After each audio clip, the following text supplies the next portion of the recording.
with that music. I'm like, you need this intro music dancing when you walk into a room. That was good. Oh my gosh. That goes to kudos to Morgan, who also just gave me her leftover lunch just a minute ago because I forgot to eat. But that is what happens when you live a life of vibrancy. And Michael, you do that and you example it so well. You inspire me all the time, the way you show up for life and just being really present. And I think that's something that is hard to learn. It's hard to cultivate. So I'm excited to unpack how you've done that in your own life in such a grandiose way, not only as a speaker, not only as a best-selling author, not only as a bootstrap successful entrepreneur, but as just a friend. You do it really well. And I've been honored to get to know you not only through Clubhouse and Breakfast with Champions, but also through the Humble Alpha Book Club, where I really feel like that's been an awesome connect and something I didn't know would emerge into what it has emerged into. But it's been really beautiful friendship. So thank you for being you. Oh my gosh. Well, you're making me blush. Good. We need to change the lighting in here now so you can't see me blushing. I love it. But no, thank you. I mean, that's very thoughtful. And boy, oh boy, do we all need a Morgan in our lives or what? Yeah, right? I know. That is totally Morgan. She does all the color, everything that you see. It's all Momo. That's awesome. You've got those in your life, don't you? Isn't that what you do? Your marketing. Yes. Yeah. I mean, it's funny, especially in the dawn of social media where, there's kind of the front individual of the band and they get all the praise and the glory. And I sit here and I'm like, I couldn't do it without my team. Yeah.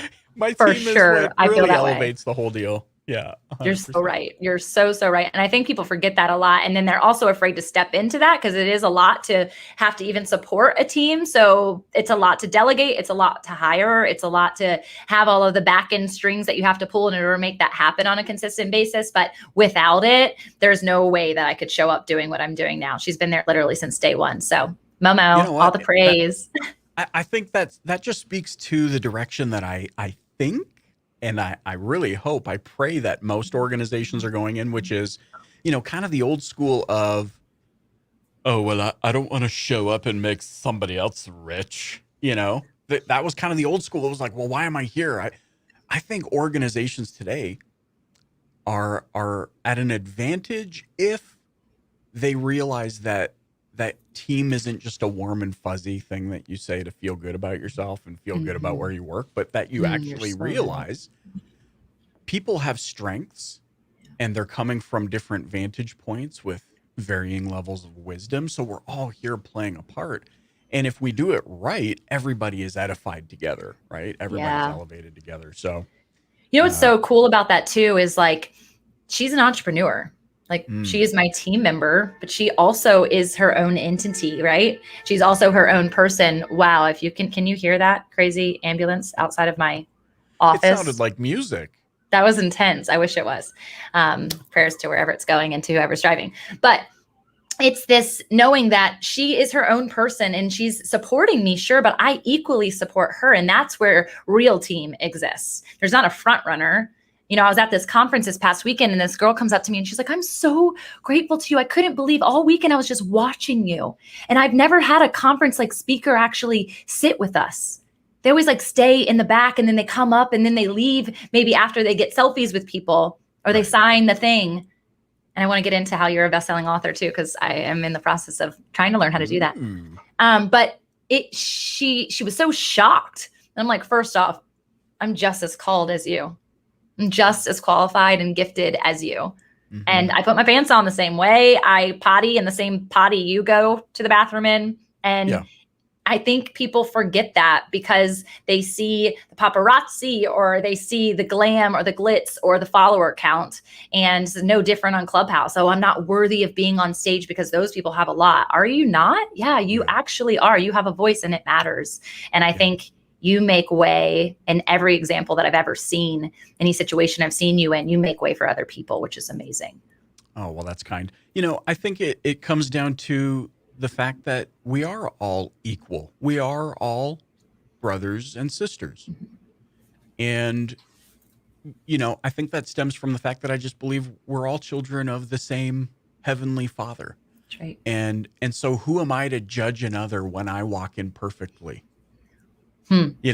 And also to your point, I love that, sitting down with the crowd. I love when I go and offer talks, I'm usually sitting in the front row. And that stems from a lesson I learned years ago from somebody that I just looked up to so much.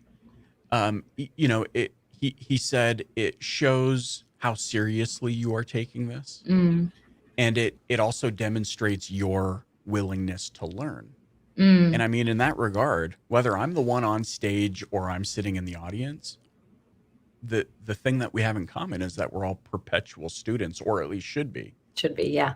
Yeah, so I love that you bring that up. I think anything that we can do, and it's kind of the same boat. Who am I to be, sitting next to you? You're the one that gets to go stand on stage.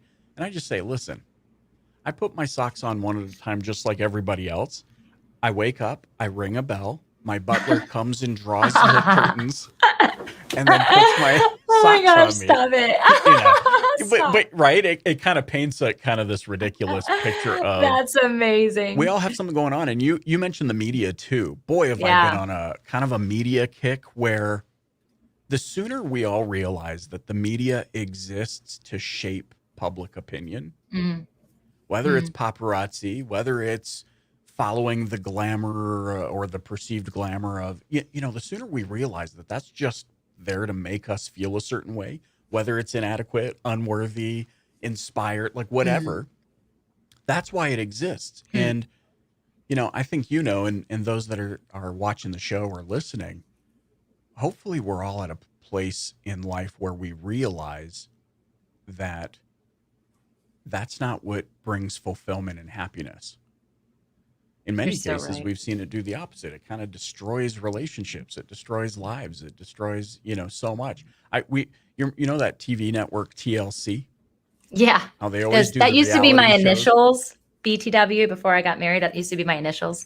So I Was it really really? loved TLC. I was like Tender Loving Care. I was like Left Eye, right? And then now I'm a TV show network. So I get it. But I love TLA because it's like the history. The TLC used to Oh, matter, there you right? go. The There you identity go. used to precede me. And now my identity with a name doesn't matter. And it's all about being a daughter of the king. So Mhm. I think that there's a lot to my initials. So thank you for bringing that up. But TLC, go on. Network. That's I used to joke that that's the network where people go to have their lives ruined because you have like the John and Kate +8. Oh, we love each other. Yes. And then they divorce. And then there was the one with the little people, big world. And we love this. And we have a farm and we have and now we hate each other. And it's the That's stress sad.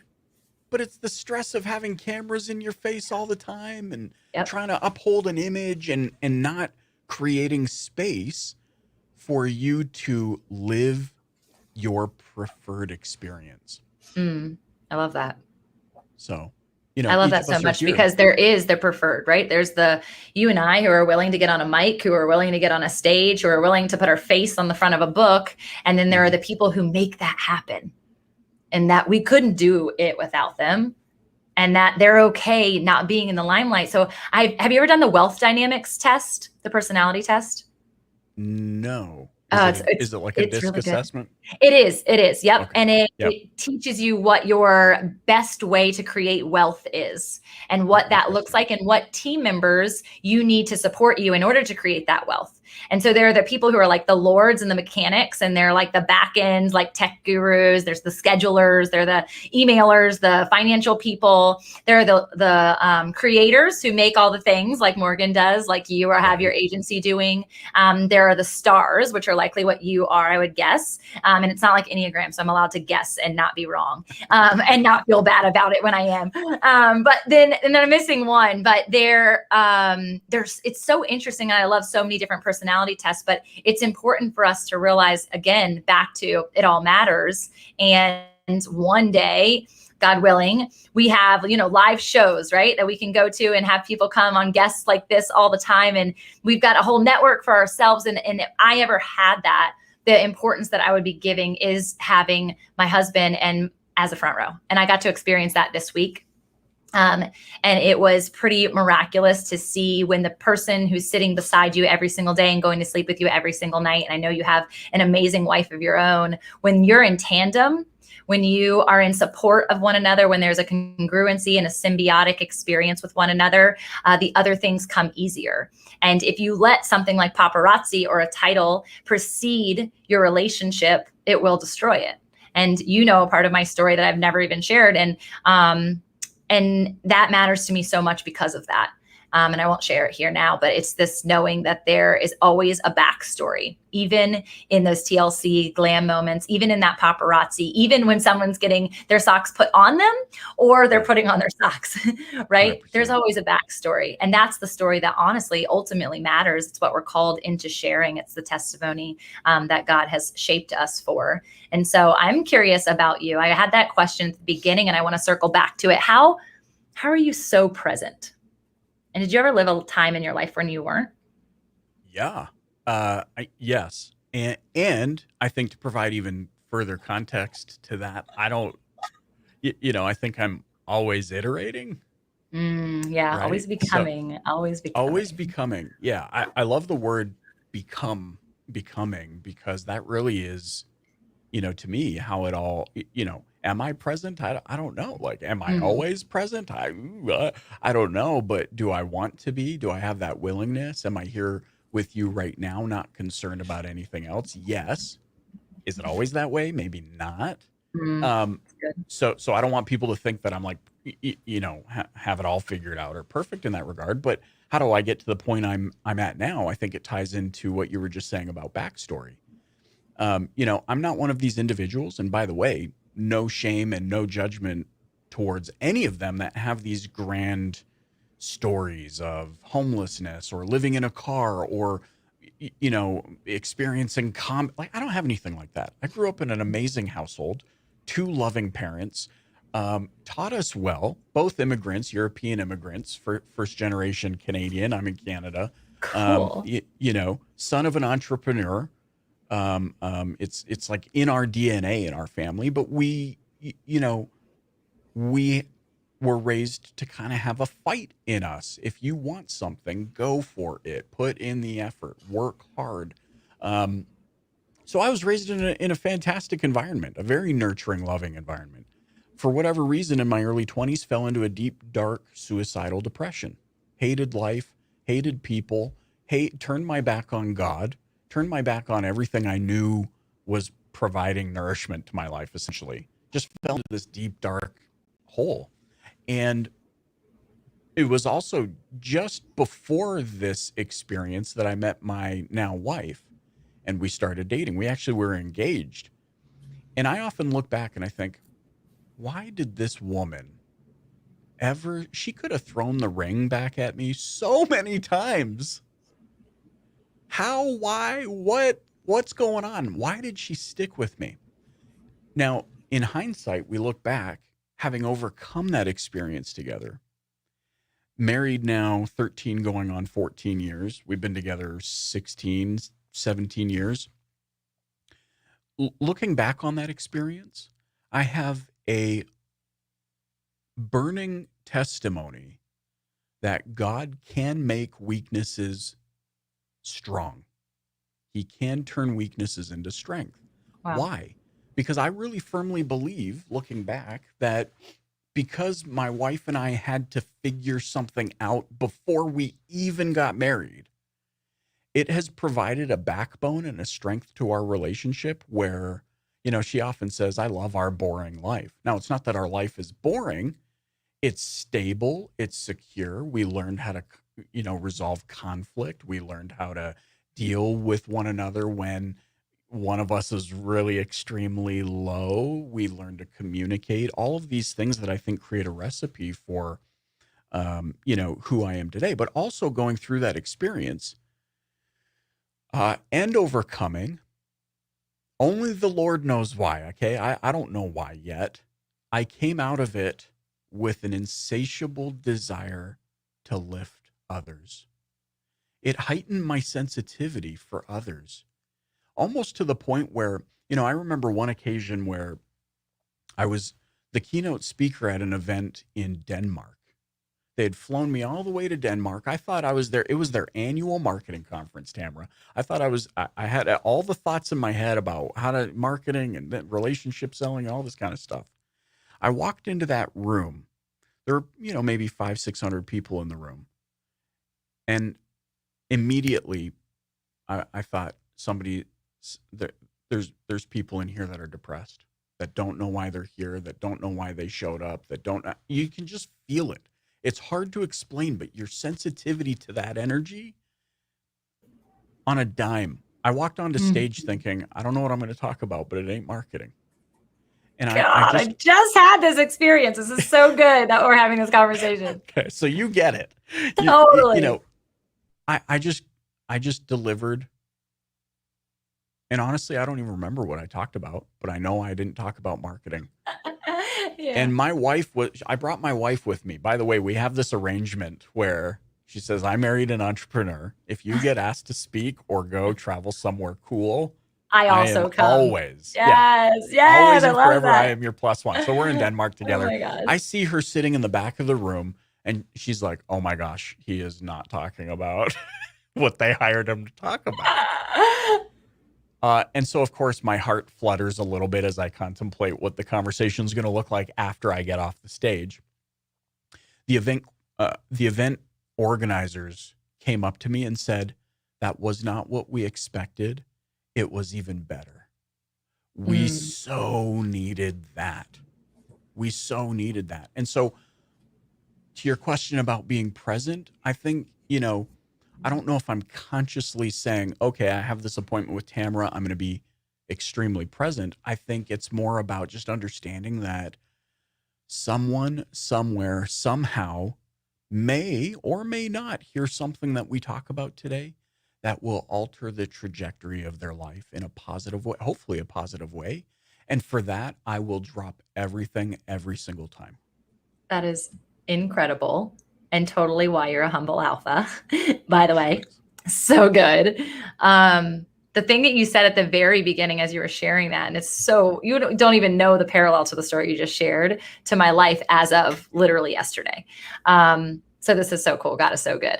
But it's this knowing that you said, I don't know if I always, and my husband and I always talk about how utilizing the word always and never can be really harmful. And we try to teach this to our children. She always takes my toys. Right. Does she always? Or is she like the most giving little sister and she'd give you anything?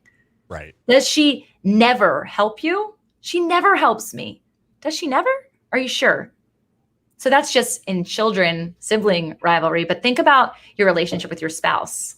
Maybe even think about that team member that we talked about earlier. Do they never do the thing that they ask? Do they never show up for you? Right. Because I'm pretty sure they've done it time and time again, or they wouldn't be in your life. Or if they are still in your life, they shouldn't be. And then we can talk about boundaries and safe people, but we're not talking about that. So I love that you said that even without knowing that exact commonality in our relationship or our knowledge base of it's not always and it's not never, it's somewhere in between. And that becoming process, that iteration of our best selves, of our humble alpha, ultimately, as Stephen Kuhn and Lane Malone would say, we love you guys, is this knowing that we have a choice in being that version of ourselves, or the version of what was, or the version that somebody else or the enemy would like us to be.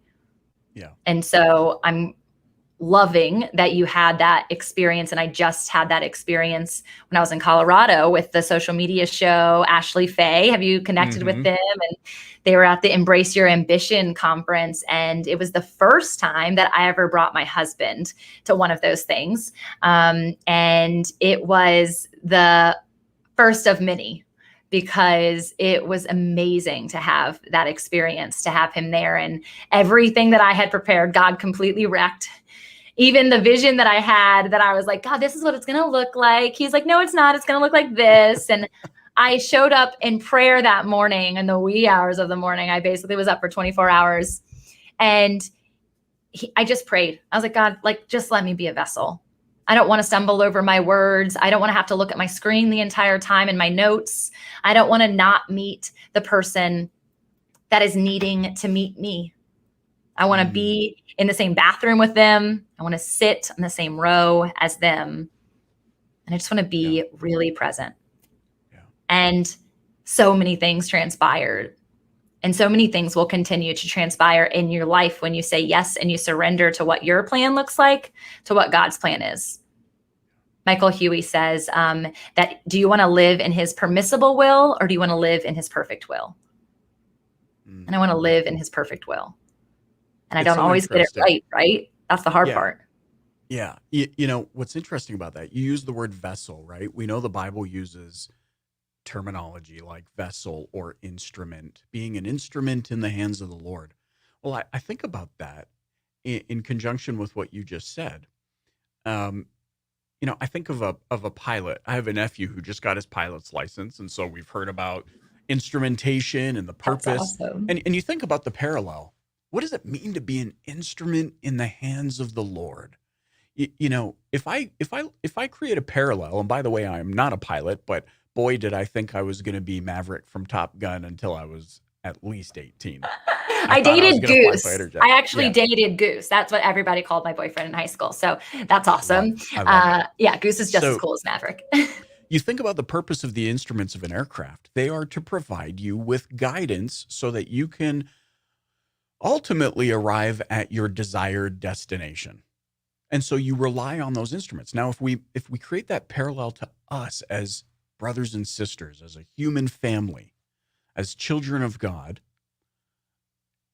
and the parallel of being instruments in the hand of the Lord, that really gives context into the idea that you and I and all of us ought to be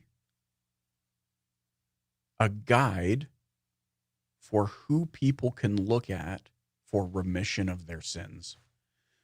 So think about that. I am not the one that provides remission of sins, but hopefully by knowing me, you can see the direction you should be going. You should be looking. Hopefully we are conduits to the Savior. And so in that context, are we all equal? Yes, because we can all do that for one another. We can all point people to goodness, right? We can all point people in the direction of He who understands us perfectly. Yeah. So are we going to be perfect at it? No, but boy, oh boy, am I glad He died for us. That one catch-all for when we are not living up to our potential. That's kind of the brilliant thing, you know. When I was depressed, growing up in a Christian household and going to church regularly and being, you know, very familiar with church-going culture and things of that nature, my depression triggered immense feelings of unworthiness. That's how it hit me. You're going to hell, Cirillo. There is no hope for you. God does not love you anymore. That's how I felt. I felt doomed. I remember talking to my dad, and I would say, Dad, have you ever felt like I feel like I'm going to hell. There's no hope for me. The most minuscule of mistakes would send me into a downward spiral so deep that I got to a point where I didn't even feel like I was I was experiencing life through the third person almost. Like I'm here, but I don't feel like I'm here. I feel like I'm in a dream. This is a nightmare. The opposite of present, like I just called you. So wild. So wild. See, he uses your weaknesses. Keep going. So that's how it triggered me, you know, those feelings of unworthiness. But I think the brilliance of what you said and what Michael Huey says that I realize now is that which he is, but let's just say if God is perfect and created a perfect plan, then that means he also perfectly accounted for our weakness, which is why he provided a Savior who came to atone for not just our sins, for our inadequacies, our feelings of unworthiness, doubt, imposter syndrome, can't figure out how to do math. I hate math. I'm no good at science. It covers it all because the Bible teaches us that it's an infinite atoning sacrifice. It covers everything. And so the beauty of that, Tamra, what I realize now is that Father in heaven sees us at our highest potential always. In the same way, in a very finite sense, I see my children not as just who they are now, but the potential. I see so much potential in what they can be and become, how they can surpass me and be better. Yesterday we were out in the backyard and my son Dallin was throwing a football. I've never seen the kid throw a foot like the dude's got an arm. He was throwing spirals I can't throw a spiral. His form, awesome. like the way his arm was, I looked at my You're wife like, and I birthed a prodigy. yes. I looked at my wife and I said, this kid's going to be could be a quarterback.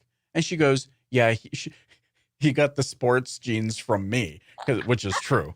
Us Cirillos, we're musicians, we're artists, we're entrepreneurs. But the sports, awesome. My point in saying that is I saw potential. I saw potential in the same way that I believe Heavenly Father looks at us and doesn't go, to your point, he's always screwing up. He doesn't no. So he doesn't deal in absolutes. So good. He says there's potential there. Let's keep putting people and circumstances in his or her path that will continue. Let's just see where does that potential go?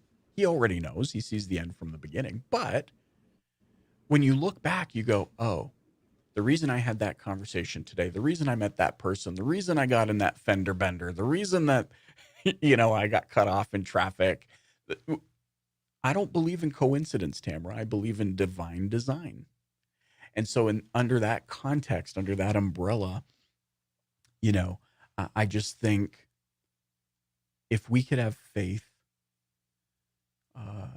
that heaven sees the end from the beginning and the beginning from the end, it allows us to navigate this mortal experience in a way that is a little bit more calm, a little bit more strategic, a little bit more gentle, a little bit more tender, especially not just to ourselves, showing grace to ourselves, but grace for those that are here, hopefully living their preferred experience as well. That is incredible. I definitely got emotional. If you're not watching this live, he almost got me where you wouldn't be able to understand my words.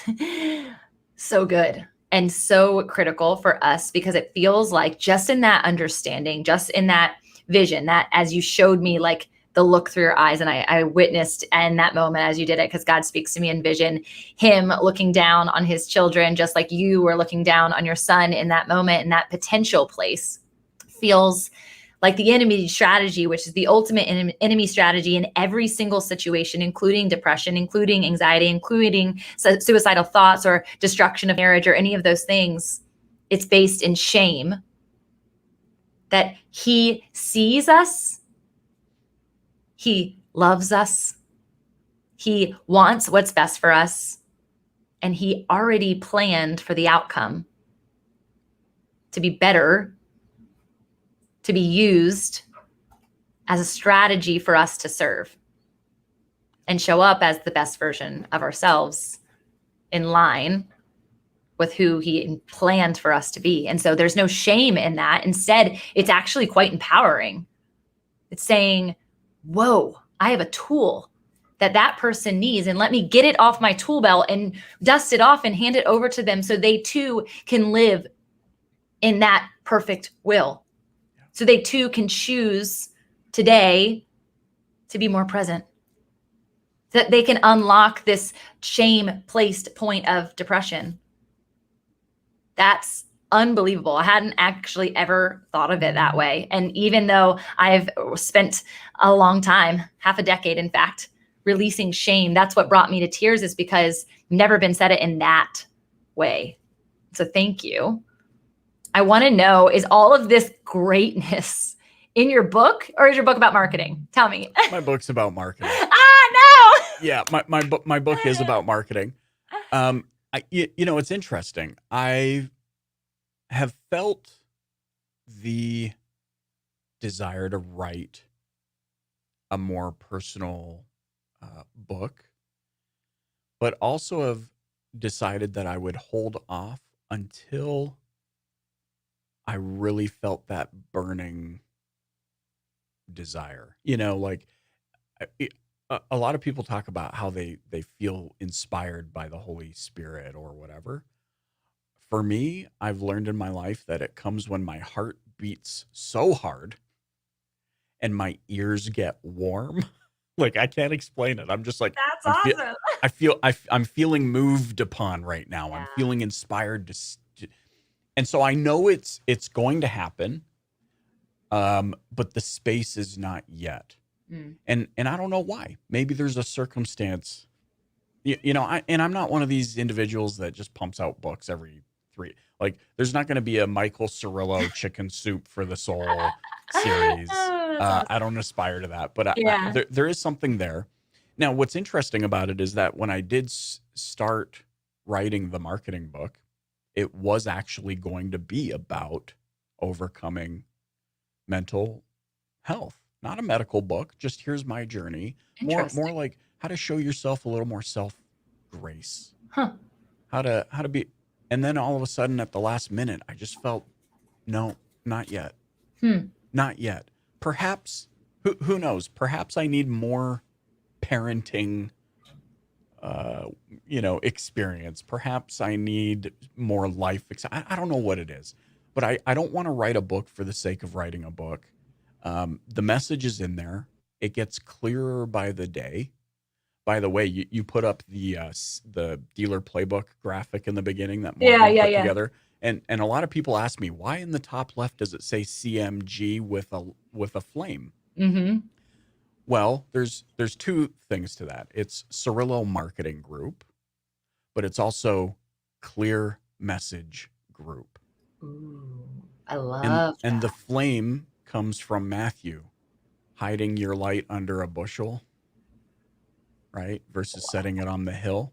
Wow. I just believe that we can be a beacon of hope, and we can be a beacon of glad tidings, and we can be we can be stewards. If you look up the term stewardship or being a steward, it has such a different meaning than perhaps just being a leader.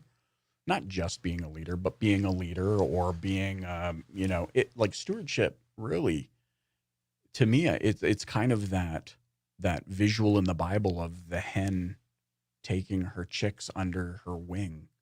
There's kind of this form of protection, responsibility. And so that's what that stands for. And so until I feel clear on the message I want to share, the book is just going to stay somewhere in my head and my heart. So interestingly, this is so powerful. And I think it's a message for authors and people in general, because I think everybody has a story, and whether it comes out in written format or spoken format, or just the way you live your life and an example as a steward, it's different. But I speak to a lot of authors. I help a lot of authors. I learn from a lot of authors like yourself. And one of the things that I was sharing this morning with my group and my community is that it took me 3 years to write my book. And my book is about my story, but it's also a lot of additional pieces of learning for yourself based on that. And I too love business. And so I know that I'll have some business books. I'm actually co-authoring one right now. But the Fit and Faith journey, this idea of what even this podcast was originally deposited as, that sensation of, I have to write this thing. He's calling me right now. Right. I left within 7 days of getting that deposit and that download. And I wrote 175 pages out the gate. And it came like fire. Like I didn't even think, it just came out of me. And I thought, this is it. I'm going to write a book. It's going to be published by the end of the year. And we're still 3 years in, you guys. And it's this recognition that I have only gone on 5 writing retreats. I'm one of those people, I can't write like a paragraph a day or sit down for an hour and write. I have to be fully immersed, because when you write your story, you write your passions, and you write everything in between, you have to give your all. You have to be fully present, really, really present. I was a wreck every single time I went on one of those retreats. I came back looking more tired than when I left and not really feeling like this is good. This is really good, but I don't know what I'm doing. I don't know when this is ever going to be finished. Every chapter felt like it was being like dragged out of me. Right. I was weeping. And this last time I went in, I think it was February, and it was the first time that I only had 2 chapters left. I wrote those chapters, and it was the very first time that I read front to back of my book.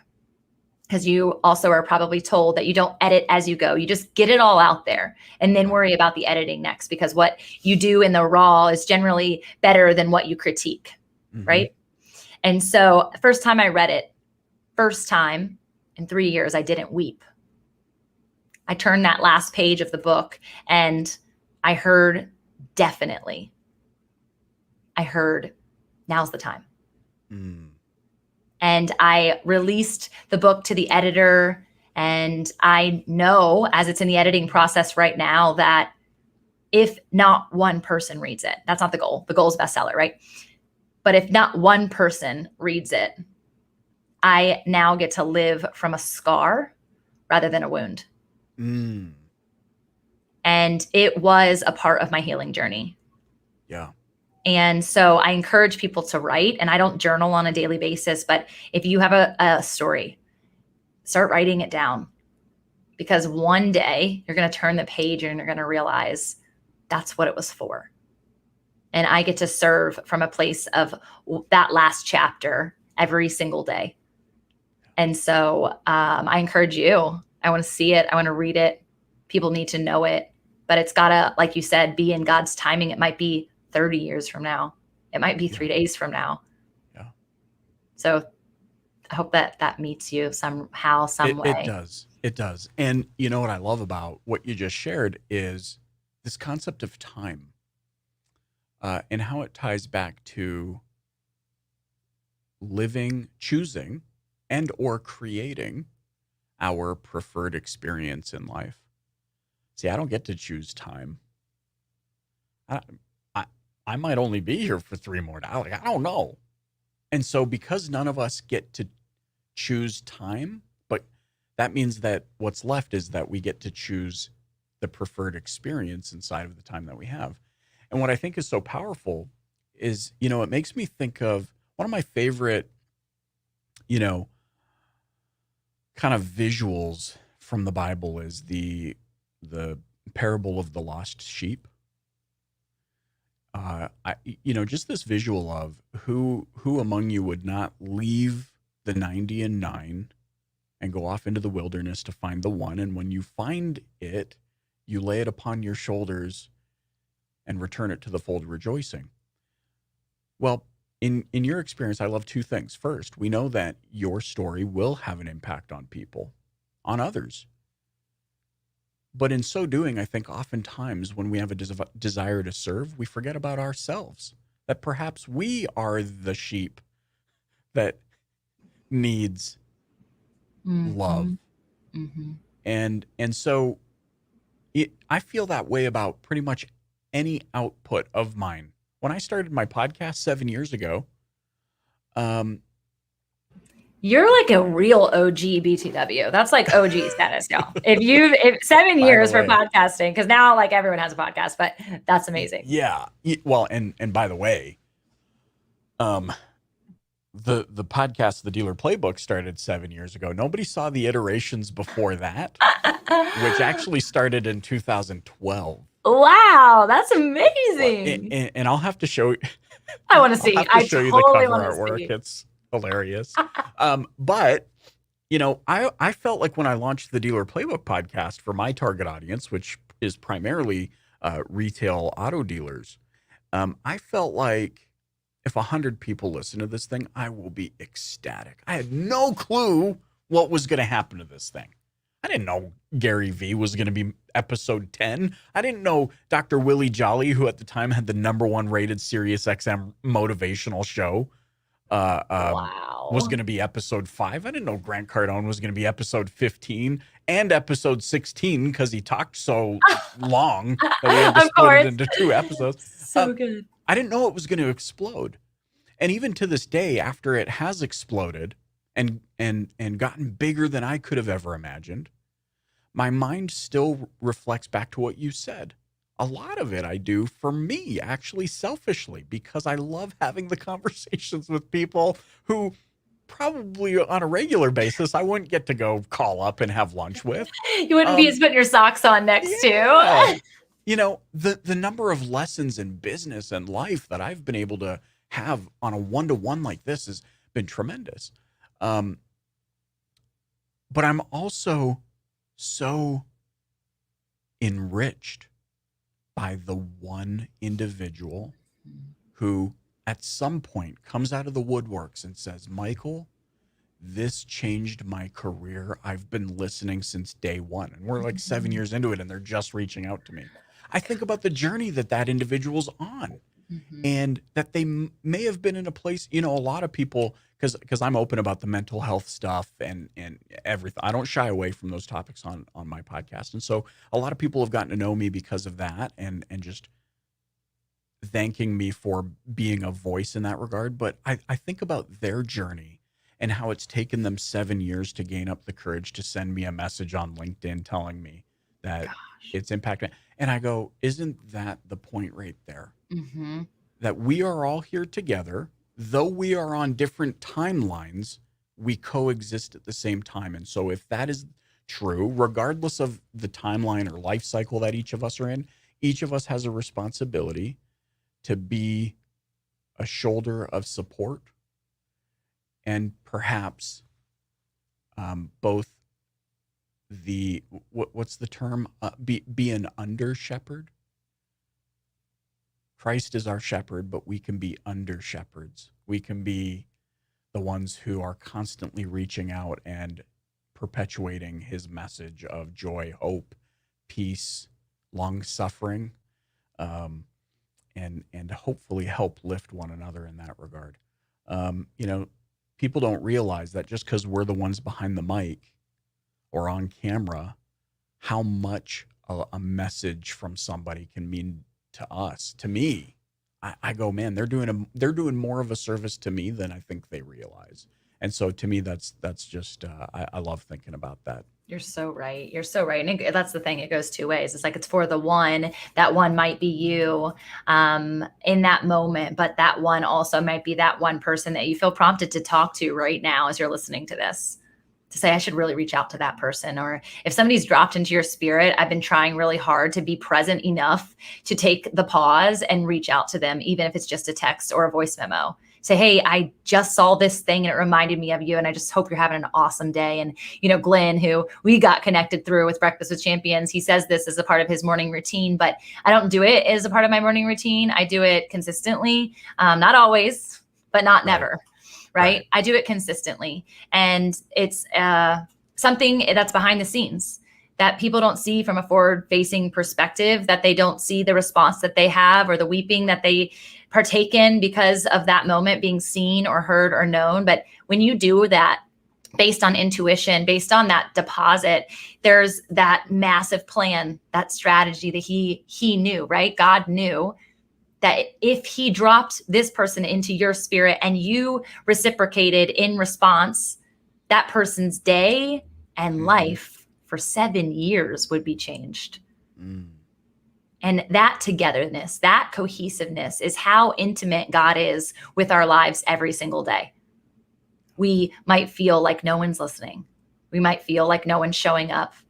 We might get so much ego some days that we think we do put our socks on differently, or that the butler is coming to put them on, depending on how high you feel when you get off the stage or how many responses you get in that moment. But there are also moments and days where we're not in the limelight and we forget our worth and we forget our value, and depression that we've experienced in the past, me too, by the way, creeps in.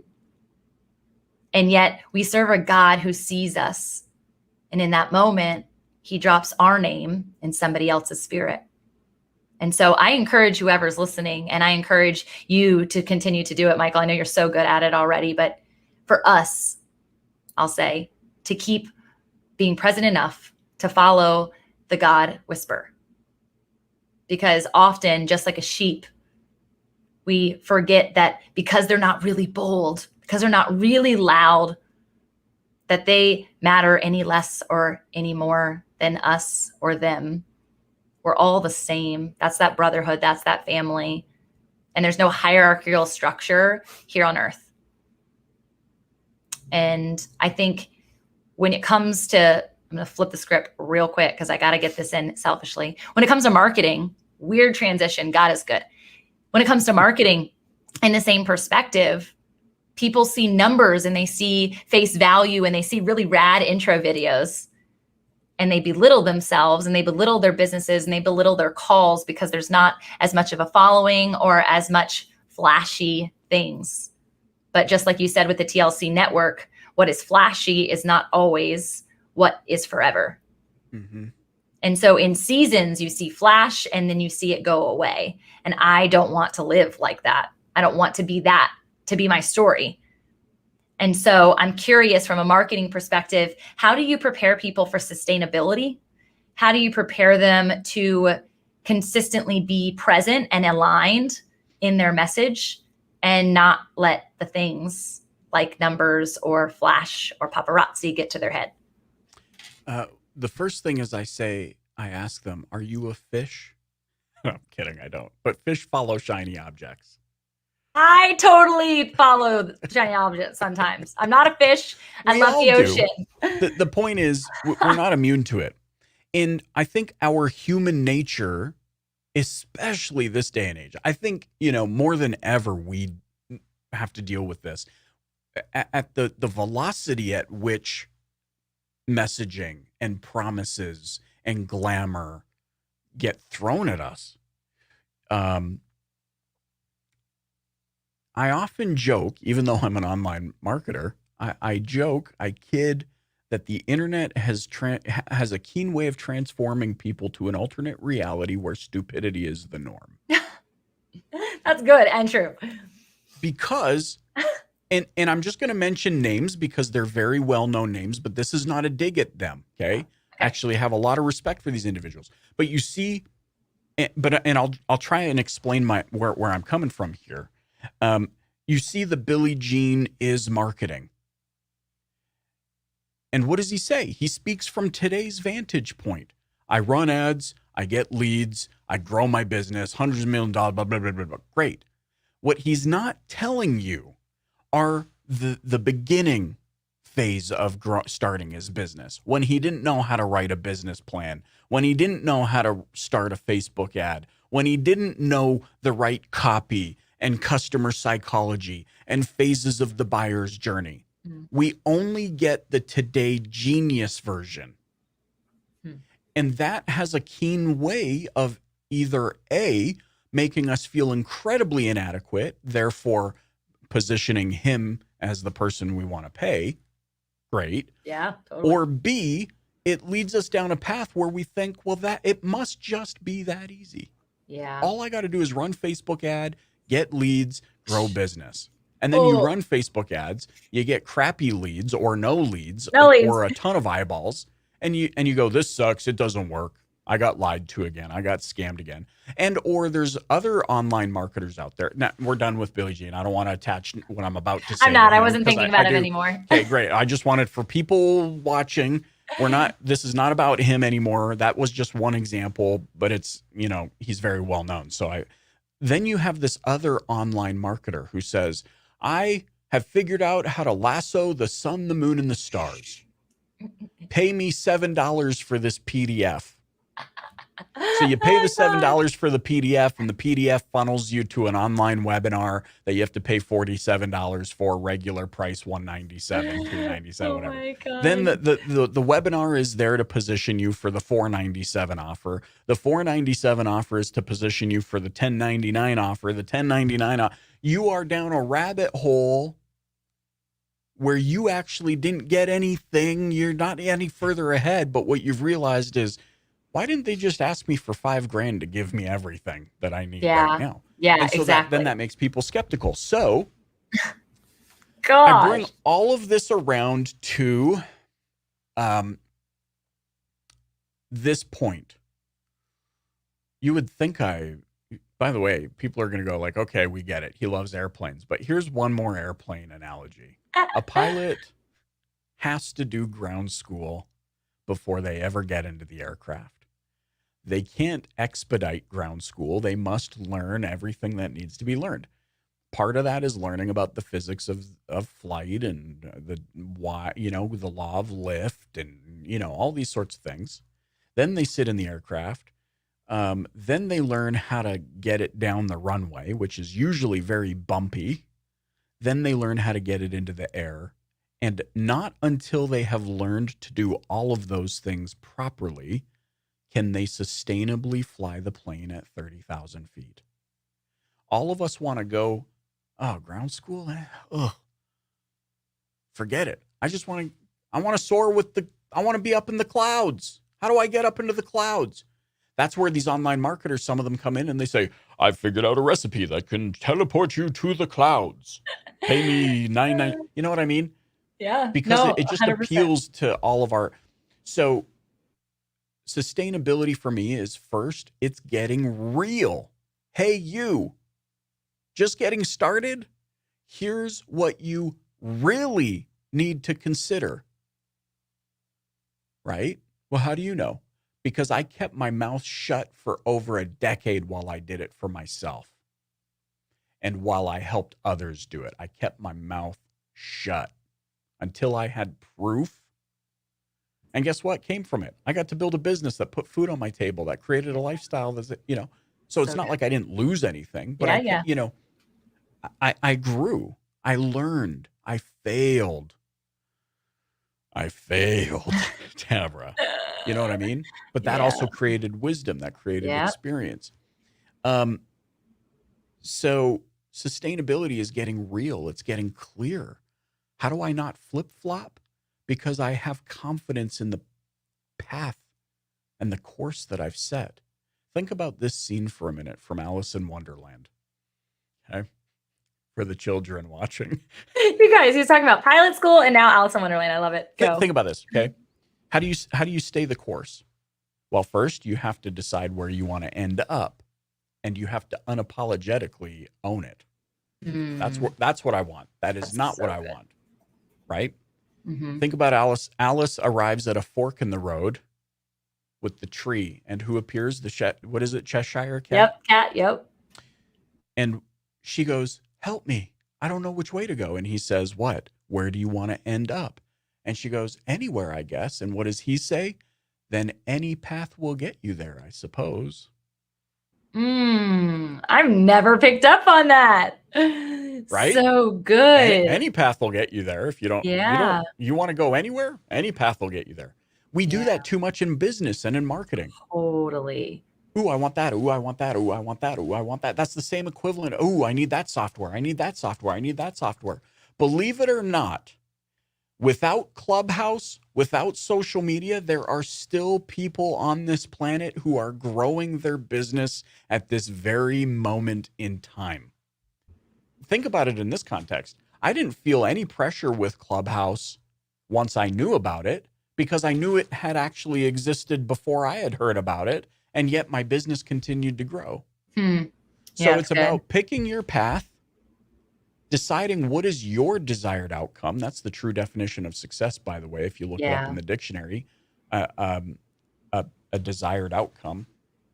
Pick your course, stick to it, and then when you see something that's enticing, cross-reference it back to your destination. Will it help get me there, or could it possibly be a distraction? The last thing I would say to this effect, one of my mentors, who's passed now, but when he was old and frail, this man had been a captain of industry. He was the CEO at one point of Max Factor Cosmetics, and like he had done a lot of stuff, played football. He was asked in his old age in a wheelchair on his way out. Essentially, he was asked, you've done all these things. How are you doing now that you're confined to a wheelchair? And his response was, when you can no longer do the things you've always done, you can only do what matters most. Whoa. So my question about sustainability really is this: for all who listen or are watching, what actually matters most to you? Do that. Then and only then will you not just experience a business experience, you will experience your life experience in a way that will make you happier, more fulfilled, and satisfied, so that 10 years from now you don't look back with regrets. 20 years you don't look back with regrets. You see, I have this vision, and perhaps it's a little bit morbid, but I have this vision of laying on my deathbed surrounded by my family and holding my wife close to me with my kids and grandkids and their daughters-in-laws and son-in-law, and looking at each of them and saying, that was amazing. Don't. Like, I want that. Wow. I love you. That was amazing. So every day, as it ties into being present, as it ties into business, as it ties into spirituality, because of what I've experienced and it's put me down a path, I want to go home from the office every day saying, maybe that wasn't amazing, but ultimately it was amazing. Right? As I experienced the ebbs and flows. It's the life of an entrepreneur. It's a roller coaster. Always. That's the truth. But you get to the end of the week and somehow you're like, that was amazing. Hey, I see what's happening here. 10 years from now, 20, 30, every single time. When you and I are in our 70s and 80s, Tamra, and we're at some retreat on a beach of our choosing somewhere, I want to be able to look over and just smile and go, that was rad. Yeah, likewise. You know what I mean? Like, we just got off the best roller coaster. Like, that was amazing. See, roller coasters scare the crap out of me, but when I get off, I'm always like, that was awesome. Right? Same thing with life. That's what I'm showing up every day going, okay, there's going to be some slow ups, really slow ups, and there's going to be some really fast declines. Yep. But then at the end of it, I'm going to go, that was awesome. I want to do that again. So good. That's so good. And you're exempling it for everybody else too in the process of your scream, right? The happy scream and the holy smoke scream, right? And it's the knowing that, like, it's because of that scream, that yell, that joy and that fear, and doing it anyway and sitting there because you're strapped in at this point, right? You got somewhere to go, but you chose which roller coaster you're going to ride. Yeah. And that's the part of life that's so beautiful, and it's already been predestined where you're going to show up, even in your choices. Just like you said at the beginning, I love it so much. What if it was already perfectly planned? And so whatever marketing you use, however you decide to show up for your life, in your always or your never, remain sustainable in your belief that you're purposed. And you example that every day. And I'm so grateful to have had this time with you, and so grateful for you pouring out to our community. And I cannot wait to read your next bestseller. And I hope that everybody tunes in to the Dealer Playbook. I can't wait to go back and listen to all of those epic people, including yourself, and hear you and what wisdom you lacked 7 years ago comparative to today, because you are a wise, my friend. Thank you. Shucks. Thank you. This was a lot of fun. It was. Your gift. Bye, y'all. See you later.